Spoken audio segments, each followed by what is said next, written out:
Today I fucked up by helping ruin my son's life. My son has been in college since last fall. Last November, my 16-year-old stepdaughter brought up allegations that my son had abused her multiple times for several years. I confronted my son and he denied it. But I knew that even though he was my son, I could not defend him for such an awful act. My wife and I reported him to the police. My son was arrested in December and held in prison for several weeks because I refused to provide him bail money. He was eventually expelled from his Ivy League college. Damn. In the middle of January, my stepdaughter broke down and admitted she lied about everything. She had actually been having sex with her boyfriend and was scared the news would reach us. The charges were dismissed and my son was released immediately, but the damage was done. His first girlfriend from college ended things with him. The news spread about the allegations and all his childhood friends have decided to just stay away from him, even though I called each and every one of them personally. That's what happens with reputation. Usually it takes one small thing to bring it down, it takes a whole lot more to bring it up again. I have called the school and explained the situation, and even though they sympathize, they said he needed to reapply for the next school year and go through the admissions process again. My son is understandably furious at us. He has moved back home and refuses to talk to me at all. Both my wife and I have apologized to him multiple times. We have banned my stepdaughter from our home permanently, and she has been sent to live with her father in another state. My wife and I also agreed to completely disinherit her from our wills. It has been a very painful situation. All of us started therapy. Hold on a second, so you were quick to call the police, the actual police. You didn't ban your son, you didn't do any of that. You called the police. He spent weeks, but your stepdaughter that lies about this whole thing, you don't think of making a case about her? And before anyone starts saying, oh, but she's 16 years old and all that, I wonder if we would have the same perception about a boy, a 16-year-old boy, doing the exact same thing we're talking about here. That shit wouldn't really fly, at least not for society. And if you ask me, 16 years old is pretty old at this point. She knows what she's doing. Also, for such a stupid reason, which makes me wonder if her parents are that, tight, that her having sex would be so shameful. Like, what is this, Victorian age or something? The realization of how badly I ruined my son's life hit me when I picked up his first prescription of antidepressants today. I bawled my eyes out in my car. He is the pride and joy of my life. He is outgoing, funny, intelligent, and the kindest person I know. But when I handed him his medication, I could not even recognize him. He locks himself in his room, does not eat properly, and has lost several pounds so far. Whenever I try to talk to him, I just see the hate that he has for me in his eyes. I don't know if I can ever get him to love me again. You might, but understand that you might die before that happens. I know he's on Reddit very often. T, if you're reading, I want to tell you again how sorry your stepmom and I are. I promise I will get you into college again. I know I can't get you back the year you lost, but I will do everything in my power to make this right. Everything I have has always been for you. You shouldn't have said that because this whole text proves that's a lie. You could have started with having some questions for him. That would be, even if he wasn't your son.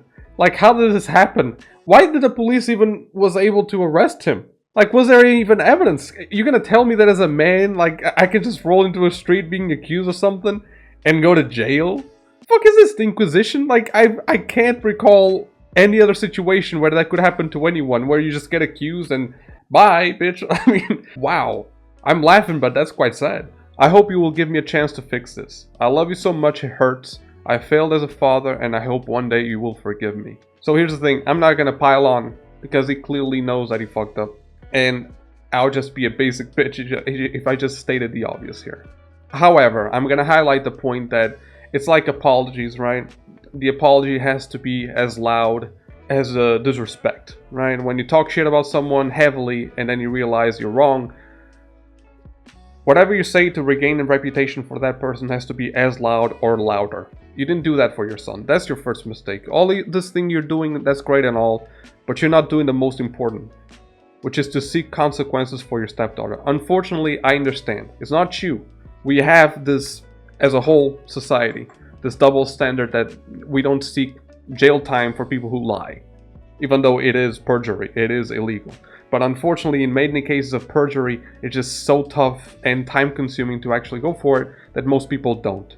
I hope people understand that the guy who was accused, has an amazing self-restraint for the fact that he doesn't want to pursue a legal case against her or his, father and stepmom or whatever. This guy just wants to move on. So, as someone, and again, I'm not gonna pile on because you already know you fucked up. But as someone who broke someone's trust before, and I think many of you are watching me right now, you had one point or another, maybe not so severe, it was a light case, or maybe it was in fact a huge break of trust. But you know this, that time heals, but it doesn't heal as you want it. And I think the biggest proof of love is gonna happen now. The biggest proof of love that you're gonna show now is that even if you are comfortable knowing that you most likely will die before he even if he accepts your apology, he will keep trying to make his life better. Do that. Even if you never get, and you know for a fact, even if he tells you in your face and you believe it, that he will never forgive you, even if you do not get his forgiveness, and you persist on doing this for the rest of your life, I'm not going to say that you get redeemed, but I'm pretty sure you tried everything that you could. And what else can you do? And ladies, don't take this the wrong way. We could have a whole video about how the horrific aftermath of actual rape cases and all that. But ladies, you need to understand that this is our equivalent. Now, when I say equivalent, I don't want to say, as in the same degree of pain, because we'll never know. The stupidest shit that I see people doing with cases like this is compare pain. What would be worse if he actually did it and the daughter would have to... I don't care about any of that. I don't like playing victimhood championship here. I don't want to be the biggest victim in the world, and I think people have that incredible obsession for some reason. And I do not care. As a man, as a woman, you will have problems. And I think this is the thing that we need to take away from this, is that what the stepdaughter said she went through, it could have happened. But then the lies. You need to understand that this is kind of like the Newton's law of physics or whatever. For every action, there's an equal and for every action, there is an equal and opposite reaction. I just thought of that. I didn't research it. The same thing goes for these cases. Like I said, that's why your apologies need to be as loud as the moment that you offended someone. In this case, the offense is quite severe. It actually hurts someone. A time that you will never regain as someone who is an Ivy League college, even if he gets accepted. Many people won't hear about what happened. They will still believe that he did what he did, or rather what people thought he did or said he did. We have different problems. I never think that there's one gender that suffers more than the other. I think that you need to individually look into each case and say, that's fucked up, I would not choose that, or I would choose to have that one instead. In the end of the day, we have different problems, but we still have problems. And men's, well, this is our worst nightmare. To men, this is like getting buried alive, because there's nothing else you can do. No matter how much you try to remedy the situation, people will still believe what they want to believe. And that's fucked up.